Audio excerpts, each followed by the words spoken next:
नमस्कार विद्यार्थी मित्रांनो, मागील लेक्चरला आपण भारतीय राज्यघटनेच्या ऐतिहासिक पार्श्वभूमीचा अभ्यास केलेला आहे. त्यातीलच पुढील भाग आपण अभ्यासणार आहोत.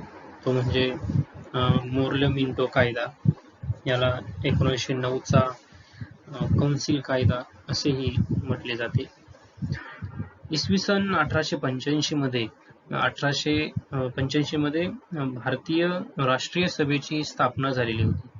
राष्ट्रीय सभेतील नेत्यांनी अर्ज, विनंत्या व प्रस्ताव, शिष्टमंडळ या मार्गाचा अवलंब करून ब्रिटिश सत्तेकडून आपल्या मागण्या मंजूर करून घेण्याचे धोरण स्वीकारलेले होते. वास्तविक राष्ट्रीय काँग्रेसवरती मवाळ आणि जहाल या दोन गटांचा प्रभाव होता, जो मागील लेक्चरला मी सांगितलेला आहे. सर फिरोजशाह मेहता, न्यायमूर्ती रानडे, नामदार गोपाल कृष्ण गोखले, सुरेंद्रनाथ बॅनर्जी असे हे जे काही उदारमतवादी नेते होते ते एक मवाळ गटामध्ये ते नेतृत्व करत होते किंवा ते मवाळ गटामध्ये होते. तर लोकमान्य टिळक, लाला लजपत राय, बिपिन चंद्र पाल, अरविंद घोष असे प्रखर विचारांचे जहाल गटामध्ये नेते होते. राष्ट्रीय काँग्रेसमधील हे दोन्ही गट आपापल्या मार्गाने ब्रिटिश सत्तेशी संघर्ष करीत होते. दरम्यान ब्रिटिश राज्यकर्त्यांचे दडपशाहीचे आणि अन्यायाचे जे काही धोरण होते हे चालूच होते. 1885 ते 1905 या काळामध्ये लॉर्ड लेन्सडाऊन, लॉर्ड एलिगन व लॉर्ड कर्झन हे 3 व्हाईसरॉय भारतात आले. त्यांच्या कारकिर्दीमध्ये भारतीय जनतेवरती अन्याय आणि जुलूम झाला. लॉर्ड कर्झनच्या काळामध्ये तर साम्राज्यवादी धोरणाचा आणि दडपशाहीचा एक कळसच झालेला होता. त्यातच त्या लॉर्ड कर्झनने 1905 मध्ये बंगालचे विभाजन करून हिंदू मुस्लिम यांच्यामध्ये फूट पाडण्याचा प्रयत्न केला बंगालच्या या फाळणीच्या माध्यमातून. अशा एकूण परिस्थितीमुळे भारतीय जनतेमध्ये ब्रिटिश सत्तेविषयी प्रचंड प्रमाणामध्ये असंतोष वाढत चाललेला होता. तेव्हा भारतीय जनतेला संतुष्ट करण्यासाठी काही सुधारणा घडवून आणणे ब्रिटिशांना आवश्यक वाटू लागले. त्यावेळचे जे काही व्हाईसरॉय होते लॉर्ड मिंटो आणि secretary of state Lord Morley यांनी परस्परांशी विचार विनिमय करून एक सुधारणा कायदा तयार केला. 1909 साली ब्रिटिश पार्लमेंटने मोर्ले मिंटो सुधारणा कायद्याला मंजुरी दिलेली होती. या इंडिया काउन्सिल ऍक्ट प्रमाणे केंद्रीय व प्रांतीय विधिमंडळाच्या सदस्य संख्येमध्ये वाढ करण्यात आली. त्यांच्या काही शिफारशी होत्या. ही संख्या 16 वरून एकूण 70 वरती नेण्यात आली. कायदेमंडळाच्या सदस्यांची निवड करण्यासाठी मर्यादित प्रमाणात निवडणूक पद्धत स्वीकारण्यात आली. तसेच कायदेमंडळाच्या अधिकारामध्ये वाढ करण्यात आली. तसेच या कायद्यानुसार मुस्लिमांना एक स्वतंत्र प्रतिनिधित्व देण्यात आले.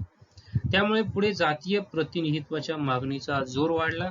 एवढेच नाही तर भारत व पाकिस्तान फाळणी होण्याला हा कायदा कारणीभूत आहे असे सुद्धा म्हटले जाते. यानंतर 1919 मध्ये मॉन्टेग्यू चेम्सफोर्ड कायदा हा लागू झाला. तर भारतामधील जी काही राष्ट्रीय आंदोलने असतील, ब्रिटिश सत्तेविषयीचा भारतीयांच्या मनामध्ये असलेला असंतोष संपुष्टात आणण्याच्या उद्देशाने मोर्ले मिंटो सुधारणा कायदा घडून आणलेला होता. परंतु हा कायदा भारतीय जनतेला संतुष्ट करण्यात अयशस्वी ठरला. त्यामुळे पुढील 10 वर्षाच्या आत ब्रिटिश पार्लमेंटला 1919 चा मॉन्टेग्यू चेम्सफोर्ड सुधारणा कायदा करावा लागला.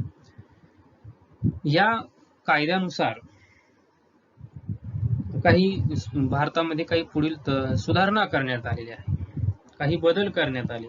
त्यामध्ये पहिले जी काही सुधारणा होती म्हणजे भारतीय कायदेमंडळाला कार्यकारी मंडळापासून स्वतंत्र ठेवण्यात आले. तसेच केंद्रीय कायदेमंडळात द्विगृही कायदेमंडळ पद्धती स्वीकारण्यात आली. त्याचबरोबर प्रांतांमध्ये एकगृही कायदेमंडळ पद्धती ठेवण्यात आली. परंतु त्यातील लोकप्रतिनिधींची संख्या वाढवली. त्याचबरोबर प्रांतामध्ये द्विदल पद्धतीचा स्वीकार करण्यात आला. त्यानुसार प्रांतिक सरकारच्या राखीव खाती आणि सोपियो खाती असे 2 प्रकार पाडण्यात आले. पोलीस, न्याय, जमीन, महसूल, कालवे अशी राखीव खाती गव्हर्नर जनरलच्या कार्यकारी मंडळाकडे देण्यात आली.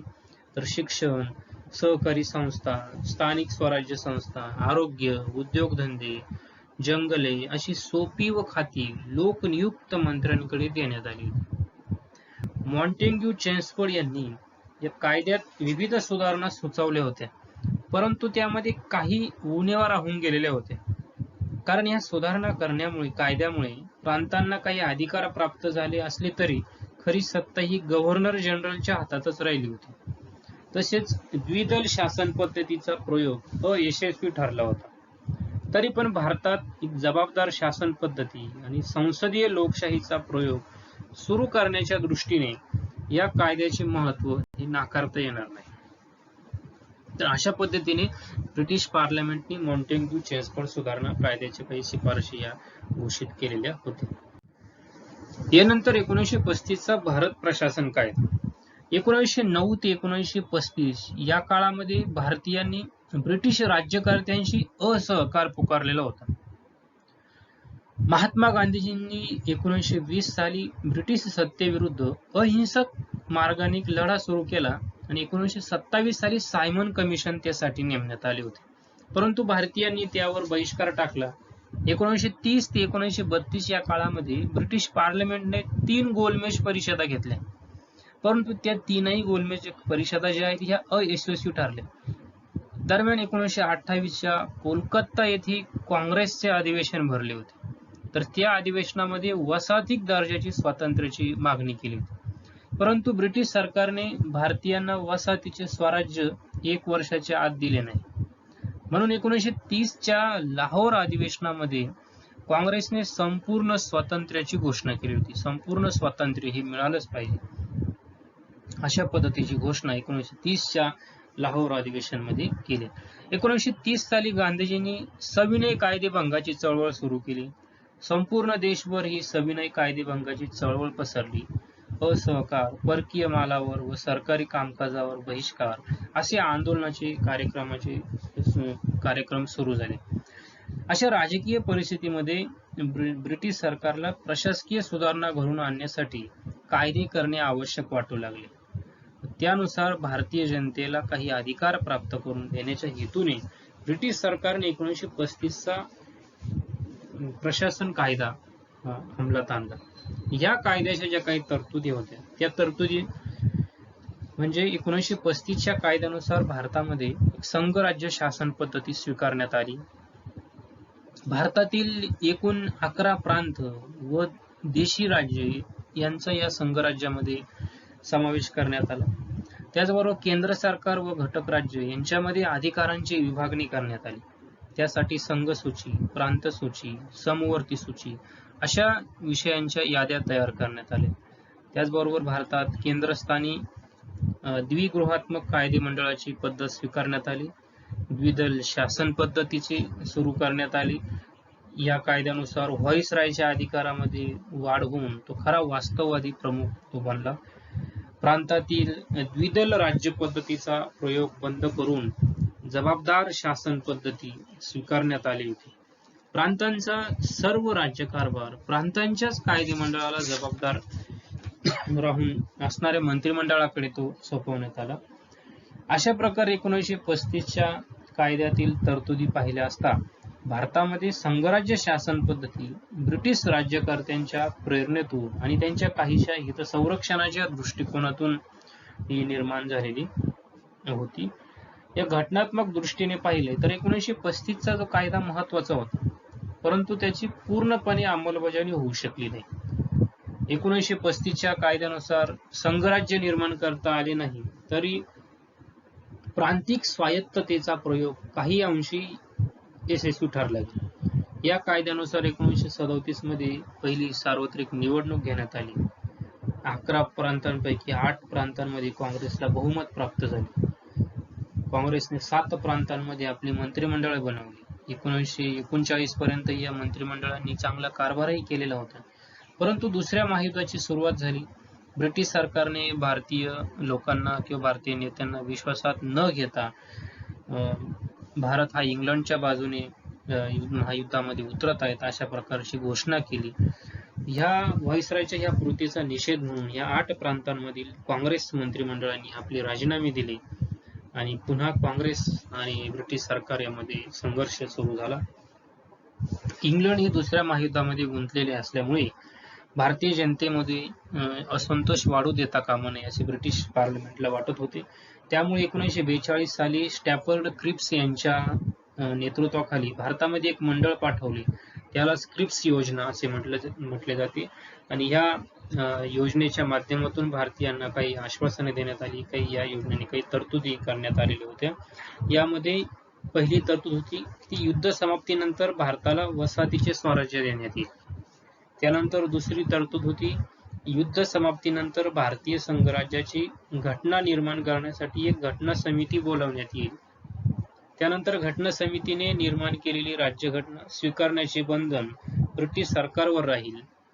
आणि त्याचबरोबर नवीन सरकार तयार होईपर्यंत किंवा नवीन राज्यघटना तयार होईपर्यंत युद्ध काळात भारताच्या संरक्षणाची जबाबदारी ही ब्रिटिश सरकारवरती राहील. अशा पद्धतीच्या ह्या तरतुदी क्रिप्स योजनेच्या माध्यमातून झालेल्या होत्या. राष्ट्रीय काँग्रेस व मुस्लिम लीग या पक्षांनी ही क्रिप्स योजना अमान्य केलेली होती. महात्मा गांधीजींनी तर या योजनेचा दिवाळे निघालेल्या बँकेवर काढलेला पुढील तारखेचा चेक अशा शब्दामध्ये महात्मा गांधीजींनी या क्रिप्स योजनेचा निषेध केला. त्यामुळे क्रिप्स योजना ही अयशस्वी ठरली. त्यानंतर 1946 मध्ये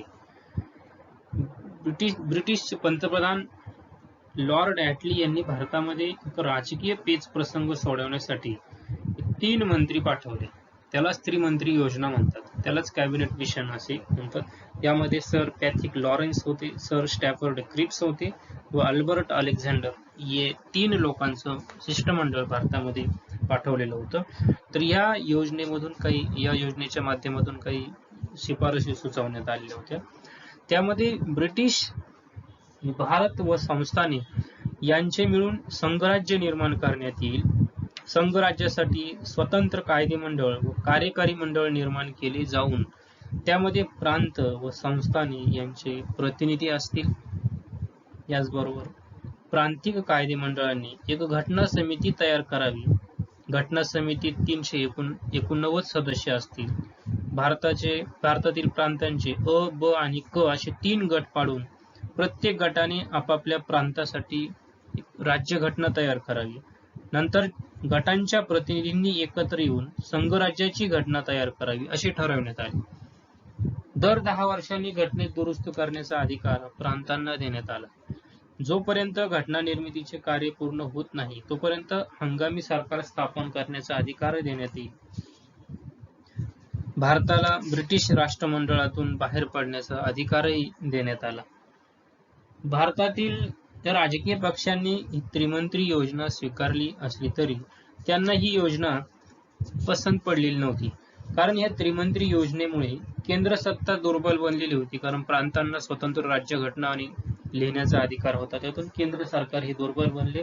त्यामुळे संघराज्याचे अस्तित्व धोक्यात येणार होते. तसेच या योजनेमध्ये म्हणजे या त्रिमंत्री योजनेमध्ये पाकिस्तानच्या मागणीचा विचार केलेला नव्हता. त्यामुळे मुस्लिम लीग हा जो काही पक्ष होता हाही नाराज होता. तरी सुद्धा त्रिमंत्री योजनेनुसार हंगामी सरकारची स्थापना करणे आवश्यक होते. परंतु काँग्रेस आणि मुस्लिम लीग या दोन्ही पक्षांनी हंगामी सरकारमध्ये भाग घेण्यास नकार दिला. तेव्हा व्हाईसरॉयने अशी घोषणा केली की हंगामी सरकार स्थापन करण्यासाठी काही प्रतिष्ठित व्यक्तींना पाचारण करीत आहोत. त्या व्यक्ती घटना निर्मितीच्या कार्यात मदत करतील. व्हाईसरॉयने 14 नावे घोषित केली, परंतु काँग्रेस पक्ष व मुस्लिम लीग यांनी ही घोषणाही अमान्य केली. आणि त्यानंतर 1946 रोजी एक योजना दोन्ही नेत्यांनी विचारासाठी पाठवली. हंगामी सरकारबाबतची ही योजना काँग्रेस पक्षाने मान्य केली, परंतु मुस्लिम लीगने मात्र ही योजना फेटाळून लावली. तर त्यानंतर 1947 नंतर स्वातंत्र्याचा कायदाही आला. परंतु 1946 मध्येच भारताच्या राज्यघटनेच्या निर्मितीला सुरुवात झालेली होती. भारतासाठी एक नवीन राज्यघटना तयार करण्यासाठी घटना समिती निर्माण करण्यात यावी आणि या घटना समितीमध्ये 389 सदस्य निश्चित करण्यात आले होते. या माध्यमातून ब्रिटिश भारतामधील 212 प्रतिनिधी, देशी संस्थानांचे 93 प्रतिनिधी आणि चीफ कमिशनरच्या प्रांतातील 4 प्रतिनिधी अशी 389 सदस्यांची घटना समिती निश्चित करण्यात आली होती. त्यानुसार घटना समितीच्या साठी निवडणुका झाल्या. काँग्रेस पक्षाला 211 जागा मिळाल्या, 73 जागा या मुस्लिम लीगला मिळाल्या आणि 1946 पासून या घटना समितीचे कामकाज हे सुरू झालं. तर यामध्ये अतिशय नामवंत व्यक्ती या घटना समितीच्या सदस्य म्हणून होत्या. यामध्ये डॉक्टर राजेंद्र प्रसाद, पंडित जवाहरलाल नेहरू, सरदार वल्लभभाई पटेल, अब्दुल गफ्फार खान, मौलाना अब्दुल कलाम आझाद, टी कृष्णमाचारी, श्रीकृष्ण सिन्हा, पुरुषोत्तम दास टंडन, डॉक्टर श्याम प्रसाद मुखर्जी, शंकरराव देव, डॉक्टर सच्चिदानंद सिन्हा, डॉक्टर बाबासाहेब आंबेडकर यासारखे अतिशय राज्यघटनांचे अभ्यासक या घटनेमध्ये होते. तर 9 डिसेंबर 1946 मध्ये हे पहिल्यांदा पहिलं जे काही बैठक आहे घटना समितीची ती होती.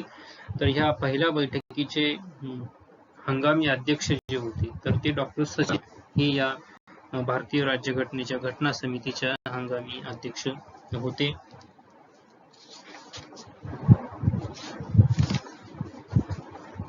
त्यानंतर दुसरी जी काही बैठक होती घटना समितीची ती 20 जानेवारी 1946 रोजी होते. तत्पूर्वीच भारतीय घटना समितीचे जे काही पहिल्या बैठकीच्या दुसऱ्या तिसऱ्या दिवशीच म्हणजे 11 डिसेंबर 1946 मध्ये डॉक्टर राजेंद्र प्रसाद यांची घटना समितीचे अध्यक्ष म्हणून नेमणूक करण्यात आली आणि डॉक्टर बाबासाहेब आंबेडकर यांची घटना समितीतील प्रारूप समिती किंवा ड्राफ्टिंग कमिटी किंवा त्याला मसुदा समिती असेही म्हणतात, या मसुदा समितीचे अध्यक्ष म्हणून डॉक्टर बाबासाहेब आंबेडकरांची नेमणूक झाली. त्याचबरोबर 13 डिसेंबर 1946 रोजी घटना परिषदेमध्ये एक ठराव मंजूर करण्यात आला. त्या हिंदुस्थानचे स्वातंत्र्य सार्वभौम गणराज्य निर्माण करण्यासाठी घटना परिषदेने घटना निर्माण करावी असे याचा एक उद्दिष्टांचा ठराव पंडित जवाहरलाल नेहरूंनी मांडला आणि तो सर्वसंमत करण्यात आला. यानंतर एक लॉर्ड माउंटबॅटन यांनी 1947 मध्ये एक योजना आणली, त्याला लॉर्ड माउंटबॅटन योजना असं म्हणतात. यानुसार बंगाल व पंजाब या 2 प्रांतांचे विभाजन करून हिंदू लोकांचा जो काही भाग आहे तो भारतामध्ये येईल आणि मुस्लिम लोकांचा भाग पाकिस्तानला जोडण्यात आला. त्यानंतर वायव्य सरहद प्रांत व आसामचा जिल्हा सिलवेट जिल्हा यांना सार्वमताचा अधिकार देण्यात आला. भारत आणि पाकिस्तानची या कायद्याच्या माध्यमातून फाळणी करण्यात आली. फाळणी केल्यानंतर एक सीमा आयोग नेमून त्यांच्यामध्ये भारत आणि पाकिस्तान यांच्या सीमा निश्चित करण्यात आल्या. अशा पद्धतीचा कायदा झाला आणि त्यानंतर माउंटबॅटन ही जी काही योजना भारतीय जनतेपुढे ठेवलेली होती तिला ब्रिटिश पार्लमेंटमध्ये ठेवण्यात आले आणि ब्रिटिश पार्लमेंटमध्ये त्याची या विधेयकाला मंजुरी मिळाली आणि याला भारतीय स्वातंत्र्याचा कायदा असं म्हटलं जातं. 15 ऑगस्ट 1946 पासून भारत व पाकिस्तान ही 2 स्वतंत्र राज्य अस्तित्वात आली आणि त्याच दिवशी त्यांना ही सत्ता देण्यात येईल अशा पद्धतीचा त्यामध्ये आशय होता. याचबरोबर दोन्ही राज्यांना घटना निर्मितीचे अधिकार व सार्वभौमत्व हे प्रदान करण्यात येईल व दोन्ही राज्यांच्या स्वतंत्र अशा राज्यघटना असतील असं या कायद्यानुसार ठरवण्यात आले आणि अशा पद्धतीने ह्या कायद्यानुसार भारत स्वतंत्र झाला आणि पाकिस्तान आणि भारत अशी ही 2 वेगळी राष्ट्र ही निर्माण झाली होती. अशा पद्धतीने भारतीय स्वातंत्र्याचा कायदा, लॉर्ड माउंटबॅटन योजना यांच्या माध्यमातून आपल्याला हे स्वातंत्र्य मिळालं आणि तरी सुद्धा स्वातंत्र्याच्या प्राप्तीनंतरही भारतीय राज्यघटनेचं जे काही तयार करण्याचं काम होतं हे कामकाज सुरूच होतं. यामध्ये जे काही मागे उल्लेख केल्याप्रमाणे जे काही तज्ञ मंडळी होते त्या सर्वांनी सक्रियपणे सहभाग घेऊन या घटना समितीचे कामकाजात सक्रियपणे सहभाग घेतला आणि त्यानुसार 26 नोव्हेंबर 1949 पर्यंत हे भारतीय राज्यघटना लिहिण्याचं कामकाज सुरू होतं. हे भारतीय राज्यघटनेचं जे काही कामकाज आहे हे साधारणतः 2 वर्ष 11 महिने आणि 18 दिवस इतका दीर्घ कालावधीत हे कामकाज चाललं. या घटना परिषदेच्या साधारणतः एकूण 11 बैठका झाल्या. त्यामध्ये एकूण 165 दिवस ही चर्चा झाली होती आणि 26 नोव्हेंबर या दिवशी या राज्यघटनेला मंजुरी मिळाली होती. म्हणून आपण 26 नोव्हेंबर हा दिवस संविधान दिन म्हणून साजरा केला जातो, कारण या दिवशी भारतीय राज्यघटना लिहून पूर्ण झाली आणि जी काही घटना समिती तयार झाली होती, या घटना समितीने या राज्यघटनेला मंजुरी दिली आणि 26 जानेवारी 1950 पासून भारतीय राज्यघटनेची रीतसर अंमलबजावणी झाली. ही राज्यघटनेचं कामकाज करत असताना अनेक वेगवेगळ्या उपसमित्या तयार कराव्या लागलेल्या होत्या. यामध्ये मसुदा समिती असेल, संस्थानिकांशी चर्चा करण्यासाठीची समिती, या 2 महत्वाच्या समित्या यामध्ये होती. त्याचबरोबर घटनेचा कार्यकाल 2 वर्ष 11 महिने आणि 18 दिवस इतका चाललेला होता. घटना समितीचं जे काही कामकाज होतं ते पूर्णपणे लोकशाहीच्या माध्यमातून लोकशाही पद्धतीने चालू होतं. यामध्ये वेगवेगळ्या गटांचे, वेगवेगळ्या हितांचे हितसंबंधाचे प्रतिनिधित्व करणारे लोक होते. उद्योग, व्यवसाय, वेगवेगळ्या जाती धर्मातील लोक यामध्ये होते. त्यामुळे सर्वसमावेशक अशी सर्वांगीण चर्चा आणि लोकशाहीच्या माध्यमातून एकमताने संपूर्ण निर्णय हे होत असेल आणि 26 नोव्हेंबर 1949 ला या राज्यघटनेला मान्यता दिली आणि 26 जानेवारी 1950 मध्ये या राज्यघटनेची अंमलबजावणी सुरू झाली. तर अशा पद्धतीने भारतीय राज्यघटनेच्या जी काही निर्मितीची प्रक्रिया, ती प्रक्रिया पार पडलेली आहे. पुढील लेक्चरला आपण भारतीय राज्यघटनेच्या वैशिष्ट्यांचा आपण आढावा घेणार आहोत.